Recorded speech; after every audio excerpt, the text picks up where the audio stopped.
Hi, welcome to episode 92 of the Cat Lady podcast. My name is Andrea, also known as the Cat Lady. I am sick, but I wanted to record because I skipped last week because it was so busy. I didn't want to skip 2 weeks, so we're going to do this pretty snappy so that you're not listening to me sniffle and cough and whatever. But I have some things to show off. My basket's getting full. Just want to get it out of the way here. So, thank you. If you are new, I apologize. I usually don't record sick. Please go to my back catalog if you want to see some other episodes of me healthy. If you're returning, thanks as always for coming back to check me out. Podcast news, there's some knit-alongs, craft-alongs going on. You can find everything in Ravelry. I'm not going to talk about them today, but all my show notes are in Ravelry. There's 2 craft-along, knit-alongs, a sweater, and warm-up things going on, so keep those entries coming. There's quite a few for the warm-up cal. I got a sweater already posted as well, so that sweater goes until almost the end of the year. The warm-up goes until March, which is actually, or April. Did I say April? April, good. So we have another month, because I haven't finished anything for that either. Not that I qualify, but I like to participate in my own knit-alongs, so everything's on Ravelry. All my notes will be on Ravelry, so if I don't get to these notes right away, go back to a previous episode notes and it'll all be in there as well. There's also threads for each knit-along, so let's just move on. I'm onto my knitting, so let's see. I have not gotten anything finished, but I have some works in progress to show. First, I will show off my Find Your Fade. So I'm at the home stretch. I am so close. I'm on the final color. Almost on the complete final color. I got one more row with this with color 6, and then I can cut it, snag in. So anyways, last I showed you, I was at untangle there. I was at the bottom stitch marker. The top one's just kind of where I've been keeping track of things. So yeah, I've made decent progress in the last 2 weeks. So I was down there. And that's the you see the lacy. You can't really tell the final color yet. But it is a very dark purple. So I will show you. So this will be my last color. Very pretty dark purple. Almost matches my shirt, except for it's purple.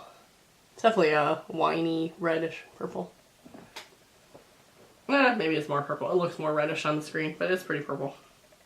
So that'll be the final color. No more lace. All I have to do is garter the rest of the way. So yeah, this should be done by the next... Well, I shouldn't say that, but it probably will be done by the next time I record. Depending on if I get my crafting energy back, number 1, because I haven't touched anything in the last 2 days. So that is going really well. That is in my BB-8 bag from Witchy Knits. And then I have my cowl design that I'm working on. So of course I won't give away too much, but I'll show you the progress. Last I showed you, I don't think I marked it. I was right at the border. So I've made, you know, about 1 inch of progress. Maybe like 2 inches of progress. So, I mean, you can't tell much anyways. It's all tangled up on here, but yarn's pretty. This is pretty pink and white and black. This is Monastir Uruguay in the Cabaret color. Got this from Sarah Nova Crafts.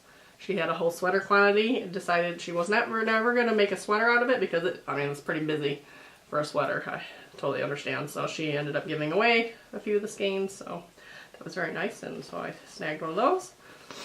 I will need test knitters eventually, so stay tuned for that. But I gotta get through it first myself. And this is my Zelda bag that I made. I think this was my very first zipper bag, yeah. So, happy with that. And that's it for knitting. I did end up pulling out some spinning briefly. So I finished the odds and ends by Into the World. It's these little bits and bobs of fiber. They come in these little tiny little odds and ends. I'm getting close to being done. I have 1, 2, 3, 4, 5, 6, 6 left. I finished this one. I'll wait for it to focus. Focus, focus, focus, please.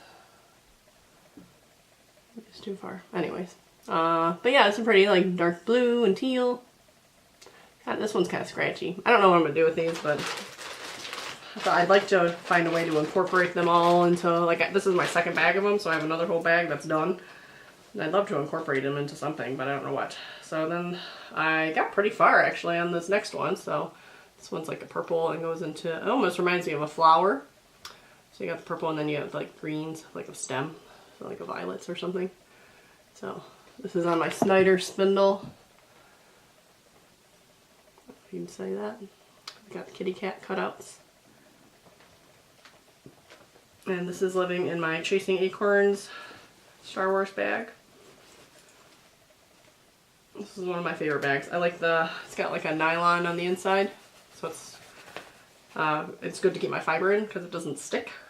So, you know, when you put fiber into a fabric bag, it tends to stick. This is nice and smooth, something that sticks to it. So it works out pretty well to hold this project. And I need to keep my spindle in a bag or else it gets broken. So if you haven't watched previously, I left my spindle on a table, like on a little table serving tray table thing that we keep in our family room. And somehow it ended up on the floor or somewhere and someone stepped on it and broke the shaft. So ever since then I've been very diligently keeping it in a bag. So that's all for spinning. If you remember, I talked about I had a wheel project. I pulled out the fiber. I pre-drafted all of it. I still don't know what to do with it. I think I'm going to separate every single color and make it one big gradient because it's like orange and blue and like a blue raspberry and like some red. It's very kind of an eclectic color mix that I'm not sure intertwining all those colors is going to be a good idea. So if I just do one gradient, I think we'll be better off. Sorry. This is probably a mistake to record, but we're just doing it. So on to my Cricut project. So I got a Cricut maker for Christmas, so I've been all over that. So I showed off some stuff last week. What did I have this week? I made some pop-up cards. One of them I made for my husband for Valentine's Day, so I can show you that one. And the other two I made for teacher gifts, and so I'll put in a video of that pop-up card. But this one was a Star Wars themed. So it says, "I love you to the moon and back," with a picture of the Death Star, because if you know Star Wars, then you'll know someone mentioned something about a moon, and then when you open it up, it says, "That's no moon," and that's the famous quote. And it says, "My love for you is as everlasting as the Death Star," and then it shows a picture of the exploded Death Star, and it says, "Or not, Happy Valentine's Day." So just a silly card for my husband, because we both really like Star Wars, and I saw people making these pop-up cards, and I thought they were awesome, so I had to try it out. And it was pretty easy. I used the Cricut to print and then cut out these little squares, because, you know, cutting out by hand, you never get the perfect dimensions, so at least the Cricut's obviously guaranteed to be cutting a perfect square, for a rectangle in this case. So I did hand cut the outside pieces and then the pop-up piece, and yeah, you know, it didn't always line up quite right, and I had to do a little trimming here and there, but these were the perfect size, so I print and cut those, and same with the cover, and then cut the rest of it out of cardstock. So that was pretty fun. And then, okay, so then I put in a video of the kids' teachers' cards. They were Valentine's theme / coffee, because I gave them gift cards, so.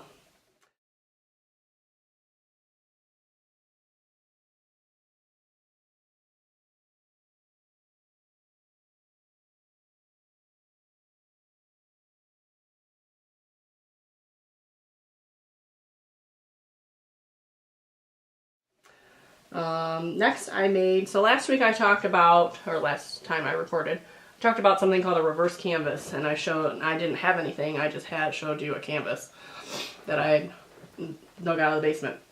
So your reverse canvas, so then someone asked if I could explain that more, which of course. So I took apart another one today, and these canvases I bought a while ago at Joann's. They're not very good for this project. And I will show you why. So basically, when you get the canvas, it's, you know, this white thing on top of a frame. So I cut the canvas off, like along the side here. I just cut it like right along the side, cut it all the way around. There were a few staples you had to pull out. But then you flip it over and you have a decent frame. But this frame isn't very nice, to be honest. But you see all those weird spots on it? I filled it in with wood putty just this morning. So we'll see how it happens. I'm going to have to sand it down once it dries. But we'll see how that, because there's like big holes in it. And I didn't fill it in. I probably should fill it in again. But I don't know. I just wanted to cover up the holes a little bit. Doesn't have to be perfect. But then there were some chips up the side. So this frame was terrible.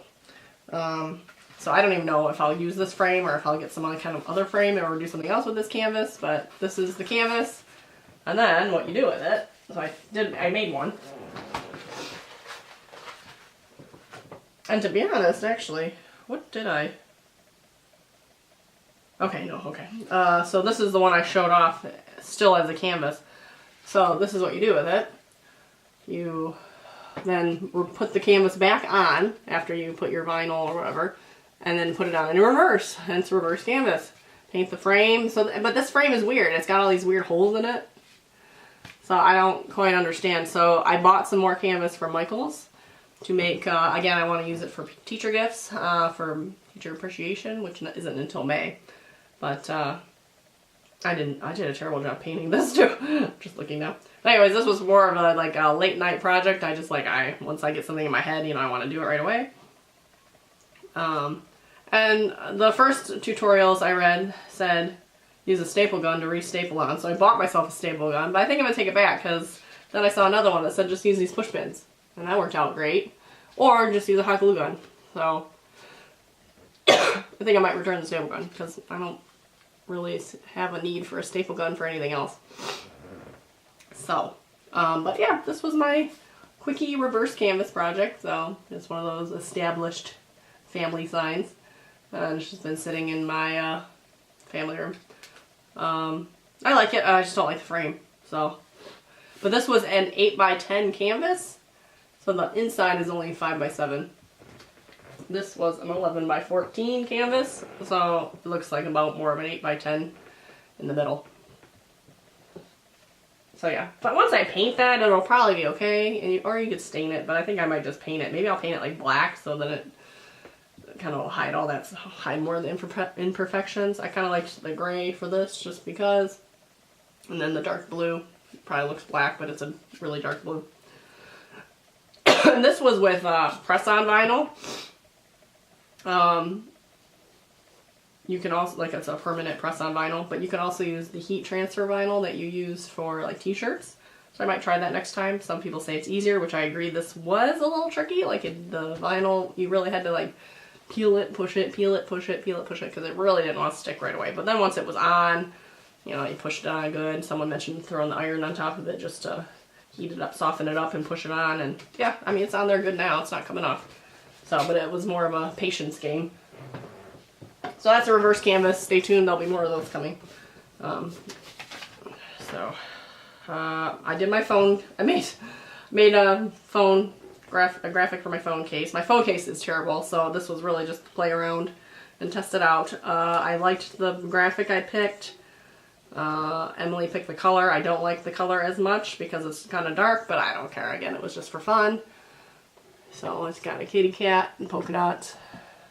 Just something silly. But yeah, I don't know why I have this weird black stain here. I don't know if it gets hot here or what, but I mean, I've had this phone case since I've had the phone, so it's been a while. And I like the pink phone, so I tried to get a clear case, but it's totally not clear anymore. Yeah. So I don't know. I should have done a graphic that covered up this weird stain, but I wanted something with a cat. I liked this cat. Probably should have been black. Whatever. I can scrape it off if I want to and do it again. But again, Emily picked purple, so I just went with it. I'd like to decorate my cup, maybe. Maybe I can put cats on my cup. I don't know. But then if I do, I can't put it in the dishwasher. Because right now I can put this in the dishwasher. I don't very much because I don't want it to get ruined. But I'm pretty sure it's dishwasher safe. It's a Yeti. So, but I don't know, it'd be fun to decorate it. Shirts. Oh, first I'll show this one. So Emily made a Valentine's box. David didn't have to. He just decorated a bag in school. But Emily made a box, and it was just a red shoebox, or a shoebox I wrapped with red paper. She stuck a bunch of stickers on it, but I wanted to make her name on it, so she loves this. She is keeping this up in her room now, but it's just cardstock with her name. There we go. Except it's not focusing on that, but you can probably see it. This is Emily in pink, but this was fun to cut out on a cardstock. Of course, I cut it out the first time and forgot to attach the dot of the eye, so I had to cut it out again. But yeah, that was fun, so I just stuck it in her box. And that was kind of fun. And maybe if I remember, I'll put a picture of that in finished. And then I made shirts. So if you follow me on Instagram, you've seen some of the shirts. But the night before Valentine's Day, I'm scrambling to make David a shirt. Because I went out to the store and realized I didn't have shirts for the kids to wear. I found a shirt for Emily, but I did not find any boy shirts. So then I asked David, what do you want on your shirt? And he said, I want a bear holding a heart, or with a heart. I said, okay. Well, first he said, I want Duffy with a heart. I'm like, well, I don't think I can find Duffy, because Duffy the Disney bear, he's very niche. And, I mean, there's a couple coloring pages that I could probably have worked out, but not that late at night as it was. And I had a black shirt. I said, okay, what color do you want your bear? Hot pink. I'm like, I don't know if I have hot pink. I know I have regular pink. He's like, whatever, pink. I said, okay. Well, it turns out I did have hot pink, which I think was a good choice for this. So we have our hot pink bear. It's our XOXO. He loved it. And I'm sure he'll wear this all the time. He loves bears. And apparently he loves hot pink. So hopefully it washes okay. I am nervous after pressing these things that I didn't press hard enough or whatever. So, and of course this needs to be washed because he got it disgusting, as usual. He always manages to get everything all over his clothes. So that needs to be washed inside out, and we'll see how it goes. I did wash my other shirt that I showed off with the pink glittery decals, and it turned out great. So let's hope that is the same. So then I made myself a Valentine's shirt. To be honest, it was more another whim project. I did it the day before Valentine's Day. I found this shirt at Michael's for like $3, and I love these raglan shirts. These are super cute. So yeah, I wanted something silly, so it says pizza is my Valentine's. Of course, it's kind of goofy. But everyone loved it, and I loved it. Sparkly. I ironed it like 100 times, so it should be on. So, but again, I'll have to turn it inside out and wash it and hope for the best. Luckily, these things, since I'm making it myself, I can, you know, reprint the pieces and fix them if I need to. So then I made this one. If you've noticed, if you've a long-time follower, then you'll notice I've been growing out my hair. And I've been not coloring my hair, so I'm getting a lot of gray hair. So I made this shirt. It might be hard to read, but it says, gray hair, don't care. I probably shouldn't have made it in the sparkly silver, but I thought that was the perfect color, but I think it's kind of light on the white. But I don't know, if you're up close enough to me, you can read it. So, you can read it just fine. So this is gray hair, don't care. I got the swirls. So I thought that was kind of fun. And again, I got this raglan shirt from Michael's, which I'm looking now. It has a little hole in the back, but oh well, I'll have to get a little patch for that. I don't care, it was $3. Looked like got a little poked in the back there. But it's in the back, whatever. So, if I think about it, I'll put some kind of little patch or something on there. But I haven't worn this one yet. And that's it for shirts. I have more shirts I want to make. That's it for Cricut projects. I want to make more shirts. I want to make more canvases. And yeah, that's all. So stash. I don't really have stash, but I'm counting this as stash. So as I talked about last episode, there was one pair of socks that I made for my husband that he just didn't like because he likes a straight up vanilla sock, and if you do anything different, he didn't wear it. So I made socks on a plain, which is literally a vanilla sock with one small cable up each side of the sock. So we were talking, I gave him his new socks, and I said, well, I know which socks you wear and you don't. He's like, oh, really? I said, yeah, you don't wear the ones with the cable. He's like, no, I don't. So I said, let me just unravel them. So I have the yarn from the socks on a plain, just a Patton's Croy, and David's been bugging me for socks, so I think I will probably make 1 or 2 pairs of socks for him out of this. That's what I did with the last pair of socks. So I've had to unravel 2 pairs of gym socks. One, they were just huge. They were way too big, so I unraveled those and I made a pair of socks for David. So I'll do the same. So instead of making a whole nother adult pair, I'll just, because the yarn is kind of stretched out and pilly a little bit, because he did wear them and wash them and whatever, so it was a little bit tricky to unravel at points because they were felted in some spots from the wear and the rubbing, but I got it, I washed it, so it's ready to go into some new socks. So I gotta start those soon. David's socks are so easy because I just do a tube sock. He's currently wearing a pair today that he likes, so I'll just, as long as I make them kind of big, he likes them. So that's my new to me stash. I do have canvases, but I didn't bring them down because they're just canvases. That was pretty much it for stash. Life in review. Oh yeah, last week, so the week of Valentine's Day was just super busy. We had another snow day. We had a half a day on Friday. We had Valentine's Day, which was full of parties, so that's why I never got to record. Because like I recorded on Saturday, so like Monday would have been too soon to record. Monday, Tuesday even, would have been too soon to record. They had a snow day on Wednesday, I believe. Yeah, they did. Did they or no? Did I go on Wednesday? Maybe I had a snow day on Tuesday. I feel like there was a snow day somewhere in there. But maybe I did go on Wednesday because I did volunteer, I think. And then Valentine, yeah, I went in and volunteered on Wednesday, and then there was a snow day on Thursday, or there was Valentine's Day on Thursday, and I had 2 parties to go to, and so we did that, and then Friday was a half day.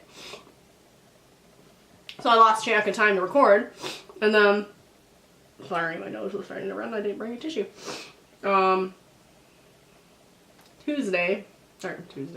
Saturday and Sunday, the weekend hit, and then Sunday, David got sick and started to feel crummy. And then he had a fever. He had a high fever, like 103. But he was fine. You know, like he was tired, but he wasn't like, I wasn't worried about him like enough to like run him to the emergency room or anything. I gave him some Tylenol and ibuprofen, whatever. And then the next day, Monday, Emily, they had midwinter break because of course they hadn't had enough days off. So they had Monday and Tuesday off. So Monday, Emily came down with fever, and she was up to like 102. And then Jim didn't feel well either, and he went to work, but he came home and he had a fever, like 100. So yeah, everyone was sick on Monday. I was fine still. And then Tuesday, the kids started feeling better, and I started feeling crummy. So now I'm on day 3 of feeling crummy, but feeling a little bit better. Like Tuesday, I was just pretty much, and then Wednesday was it Tuesday night? We all went to bed at like 6 o'clock. Like I think I stayed up till 7. Because I didn't want to go to bed too early. But we literally put the kids in their room at 6, and we had to eat an early dinner. And we're like, okay, you guys can go play in your room, but Mommy and Dad are going to bed. And Jim slept in the library, spare room, and I slept in the bedroom because we just didn't want to mix germs too much. So, yeah, Jim came back to the bedroom last night. He spent 2 nights in the library. But yeah, Monday night I started coughing, and then Tuesday I felt crampy, and here we are. I sound awful still. So yeah, it is what it is. So anyways, thanks for putting up with me. Hope everyone else is doing well, and hope you all get to craft all the things, and I will see you next time. Bye. Hey, and I made it under the 29 minutes for my camera, so